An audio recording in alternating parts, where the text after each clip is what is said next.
Rádio Bandeirantes. Numa tarde dessas, chegou ao Supremo Tribunal Federal o caso de um pedreiro.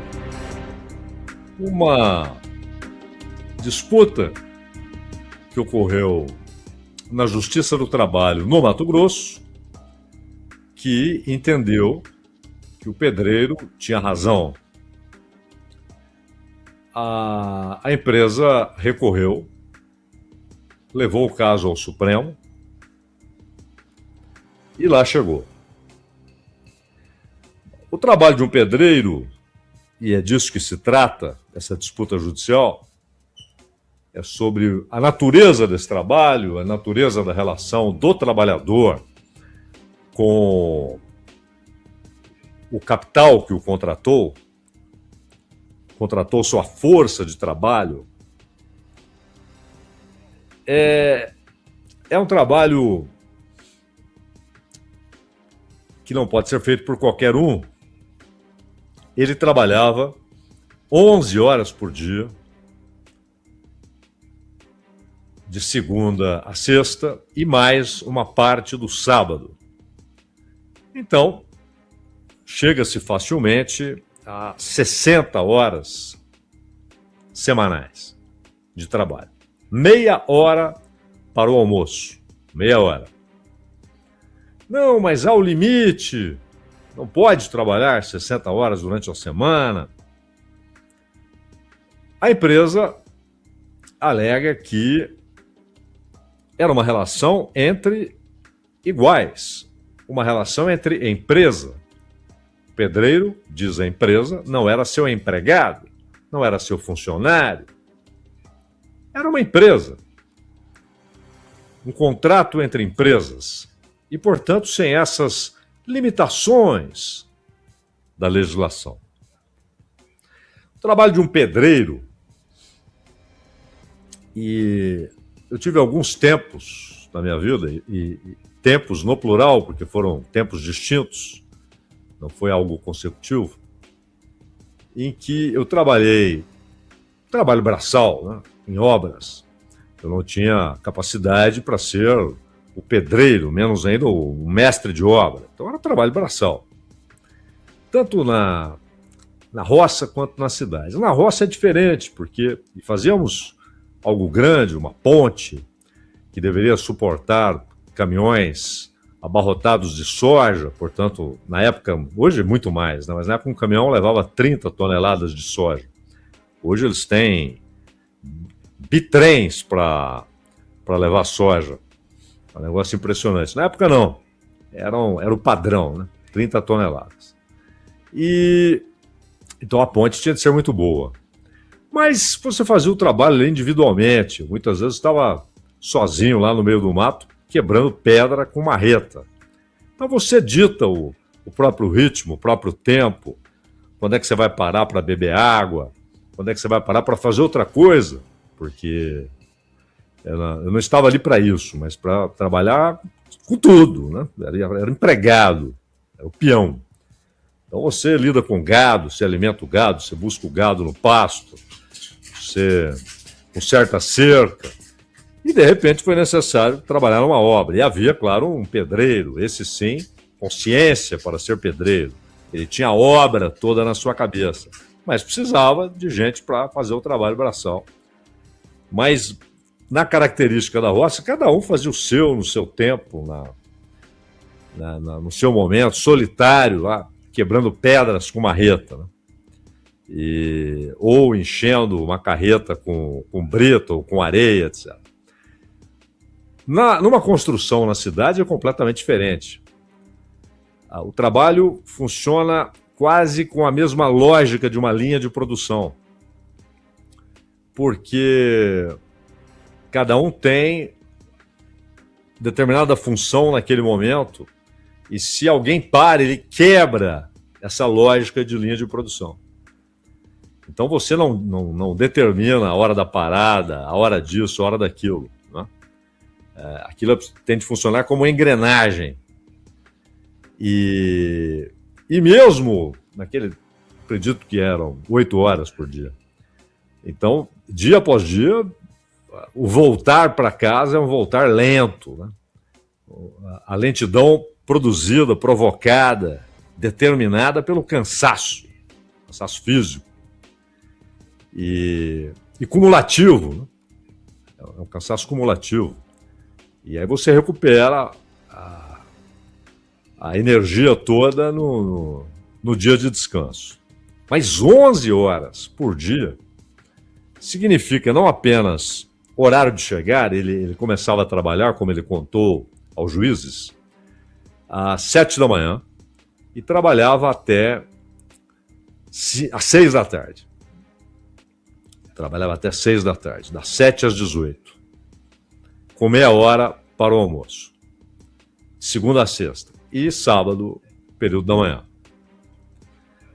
Ele tinha horário para chegar, horário para sair, e estava, por isso eu contei essa historinha, porque para demonstrar que ele não estava determinando o próprio tempo, o próprio ritmo. Ele estava numa linha de montagem.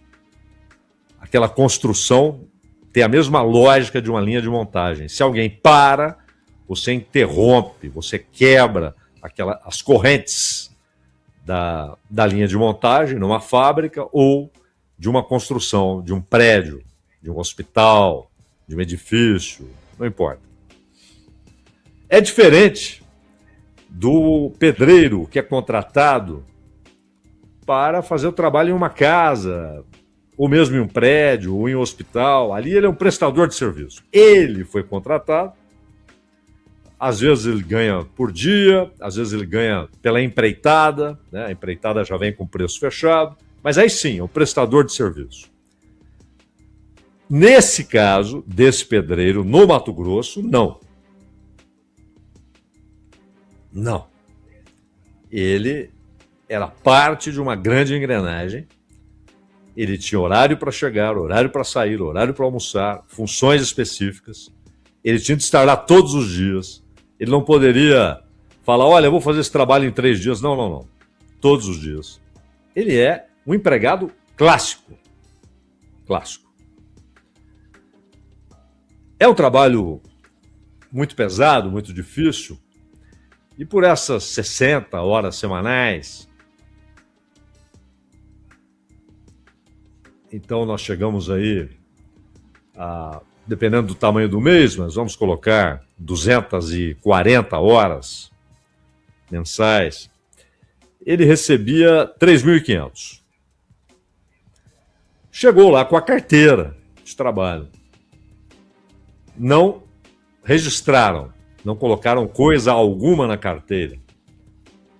Abriram uma firma, como dizemos, um CNPJ, transformaram o pedreiro em uma empresa.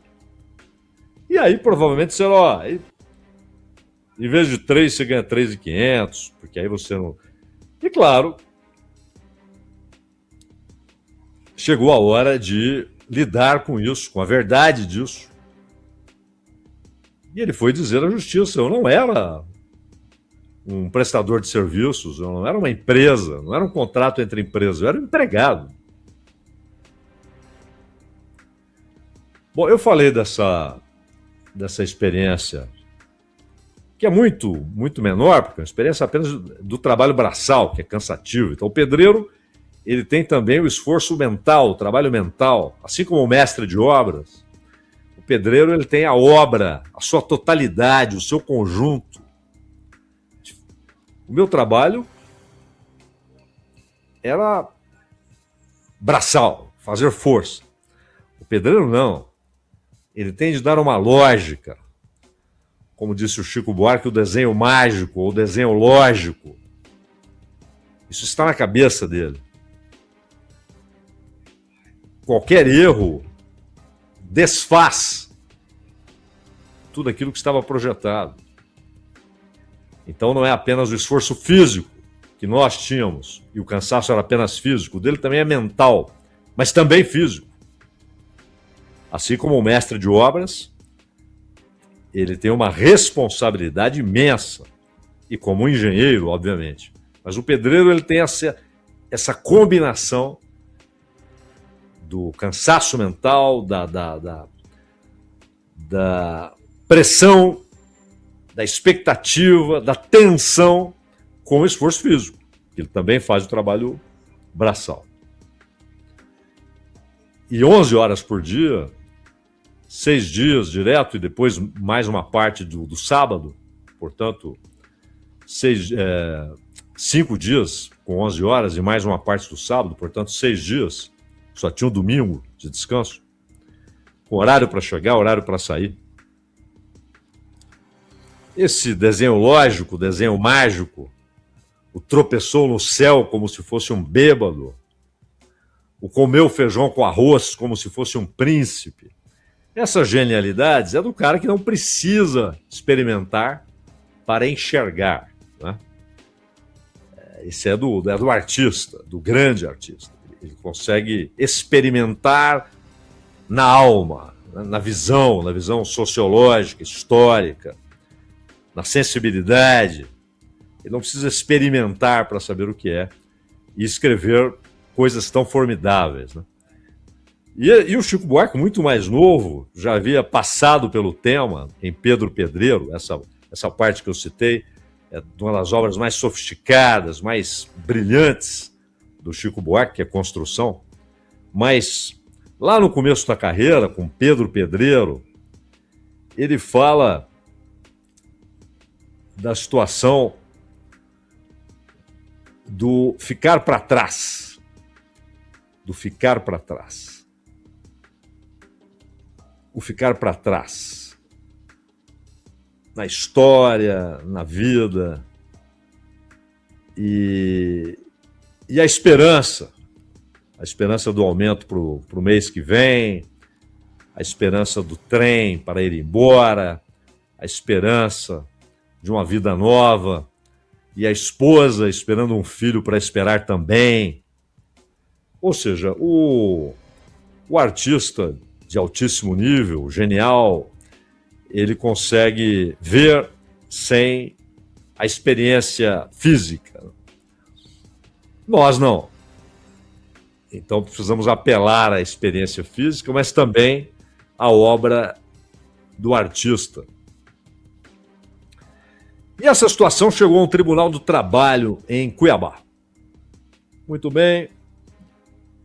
O tribunal olhou aquilo, observou toda a documentação, olhou o que diz a lei a respeito do que caracteriza uma relação de trabalho. O que caracteriza uma relação de trabalho? Uma relação de patrão e empregado, e não uma relação entre empresas. E disse, não há dúvida, porque ele ajuizou uma ação pleiteando o quê? Reconhecimento do vínculo de emprego e a nulidade do contrato de prestação de serviços, como se ele fosse pessoa jurídica, uma empresa. E ele disse que atuava de forma subordinada na função de pedreiro, de segunda a sábado, das 7 da manhã às 6 da tarde. Aliás, esse sábado ele trabalhava só de manhã é uma especulação minha, né? Porque o que ele disse eram 6 dias das 7 da manhã às 6 da tarde. Eu imagino que isso de segunda a sexta e no sábado pela manhã. Mas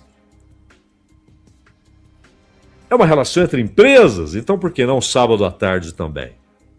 O juiz da 4ª Vara do Trabalho de Cuiabá declarou o óbvio, a existência do vínculo empregatício. Contra essa decisão, a construtora ajuizou reclamação no Supremo, alegando afronta ao entendimento firmado em uma DPF que reconheceu a licitude da terceirização, olha só, já foge completamente a situação, terceirização, e de outras formas de divisão do trabalho, e aí entra a pejotização. Alguém, ou todo mundo, pode, deve perguntar, mas espera aí, por que a empresa, num caso que, mesmo perdendo, não significa que ela vai ter de gastar uma fortuna e tal, por que ela gastou dinheiro, contratou advogados, provavelmente caros, né, para levar o assunto ao Supremo?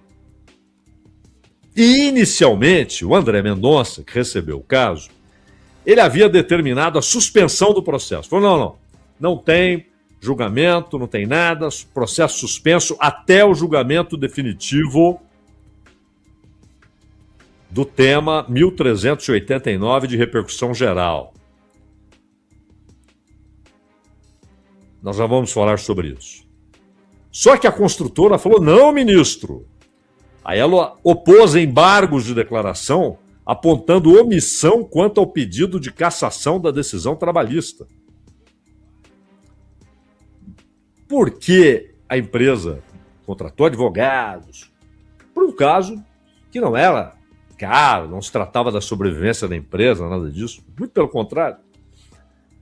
Ela gastou provavelmente muito mais com os advogados, com a ação, porque é o precedente da decisão. Porque é claro que ele não é o único que virou o PJ, que nessa abstração foi transformada em empresa, tendo de trabalhar com horário de chegada, horário de saída, meia hora de almoço, 11 horas por dia.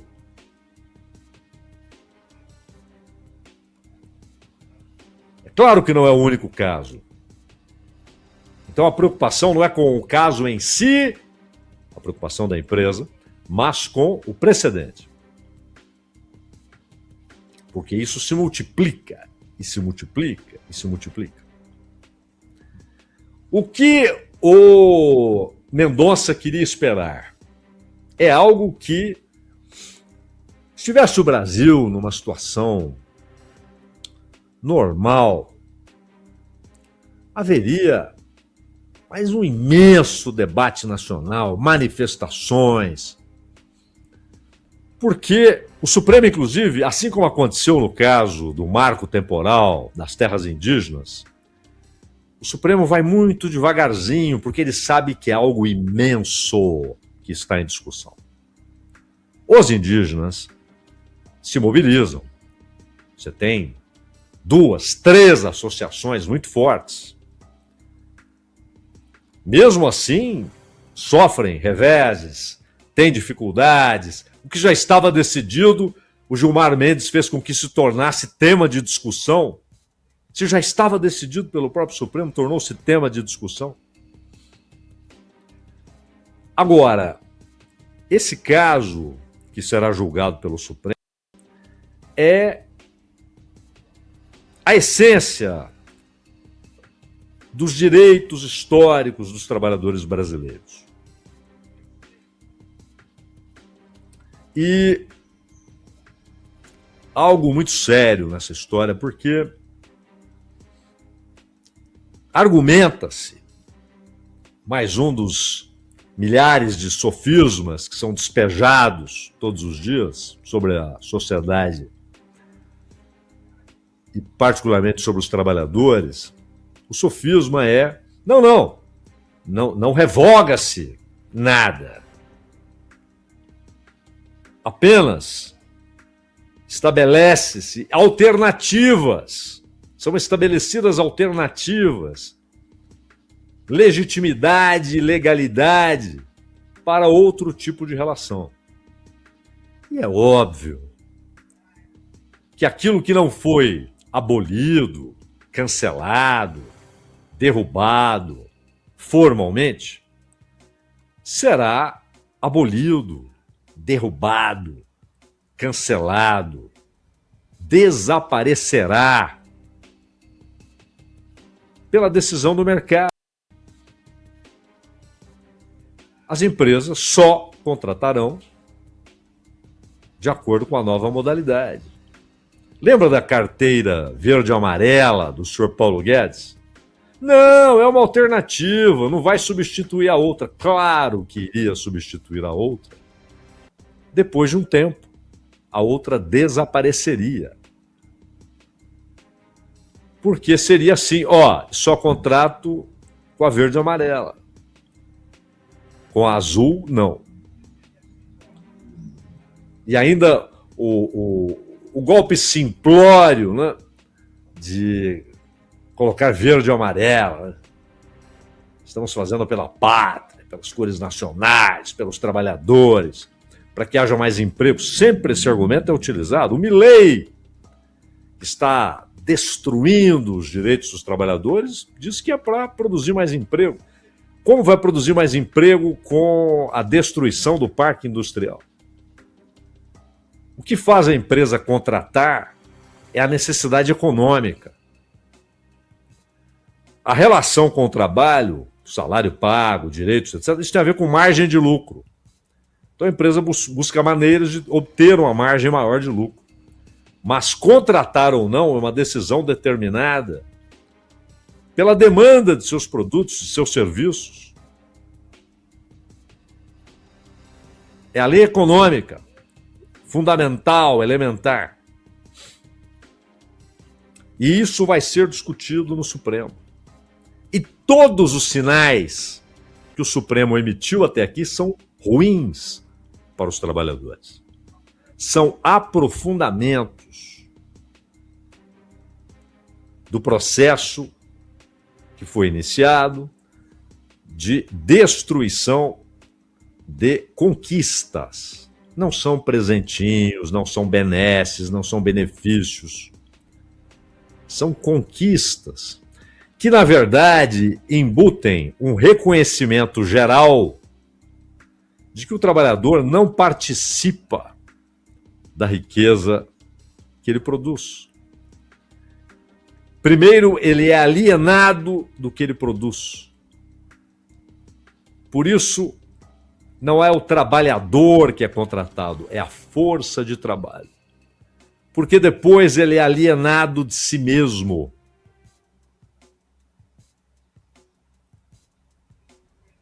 Não há perspectiva, não há espaço, os limites são estreitos. E os seus? E os seus? Aí voltamos à letra do então jovem Chico Buarque. E a mulher de Pedro está esperando um filho para esperar também. Para esperar também. Os limites são muito estreitos. E o trabalhador, isso cristalizou-se no século XIX como aquele que produz riqueza, dela não participa, mas garante a reprodução da força de trabalho. Até porque são necessários os exércitos de reserva. Isso tem total relação com a margem de lucro, com a possibilidade de controlar lá embaixo o salário médio. O Fachin tem sido uma exceção nessas votações.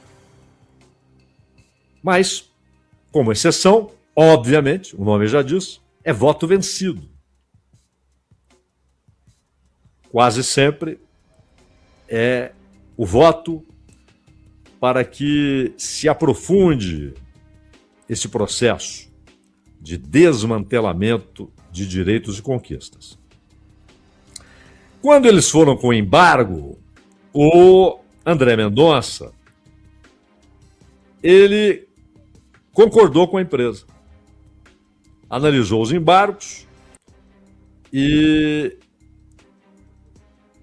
chegou à seguinte conclusão: a empresa tem razão. E escreveu esse paralelepípedo. Com efeito, aludido instrumento se encaixa na forma de divisão de trabalho cuja validade, atenção, foi reconhecida nos precedentes vinculantes em apreço. Ou seja, o Supremo já decidiu que pode. Então não é, esse André Mendonça. É o Supremo. André Mendonça, inclusive, já disse, nessas votações, Fachin tem sido uma exceção. Às vezes, vez ou outra, dependendo do caso, acompanhado pela Carmen Lúcia. Às vezes. Na maioria dos casos, é um voto solitário. Assim, escreveu Mendonça, ao acolher o pedido e desconsiderar contrato civil, a autoridade reclamada, ele está falando do Tribunal do Trabalho de Cuiabá, reforçou a inobservância aos paradigmas apontados, considerando fraudulento, ou seja, o Tribunal do Trabalho em Cuiabá considerou fraudulento um contexto, e aí arremata Mendonça, que esta corte já asseverou ser legítimo. Ele está dizendo que o Supremo já disse que pode sim, pode tratar como relação entre empresas. O que o Tribunal de Cuiabá disse, escuta, tudo que a Constituição estabelece como caracterização de relações de trabalho, como caracterização de relação entre patrão e empregado, tudo está aqui, nesse caso. É um caso clássico, típico,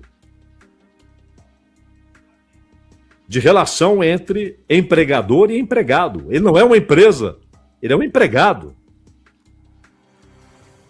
Só que essa manobra tirou dele o 13º, o fundo de garantia, as férias remuneradas, os limites de horas de trabalho.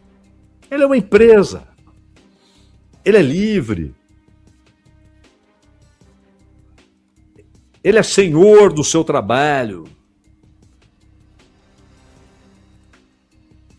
Ele é seu próprio capital. É isso mesmo? E a PGR? Segue a mesma linha? Consultada, diz ao Supremo que o Supremo tem gostado de ouvir a respeito. Há muita gente que idealiza o Supremo em razão dos acontecimentos recentes, da crise institucional e do papel firme que grande parte do Supremo desempenhou. E aí desenvolveram uma idealização, uma visão assombrosa de um Supremo ao lado dos trabalhadores. O Supremo é parte do Estado, uma ferramenta poderosíssima como parte do Estado. E o Estado é superestrutura, e a superestrutura é para garantir a estrutura, as relações estruturais, sociais, econômicas, relações de produção, a ordem socioeconômica. Se esqueceram disso ou nunca tocaram nisso porque abominam a leitura elementar. E aí se apegam a imagenzinhas, a impressões fugazes. Mas isso não muda. A superestrutura é mecanismo de defesa da estrutura. E todos os livros lidos e o conhecimento jurídico, nada disso é suficiente para que consigam entender o que é comer feijão com arroz como se fosse um príncipe, como se fosse mágico, como se fosse sábado, e tropeçar no céu como se ouvisse música.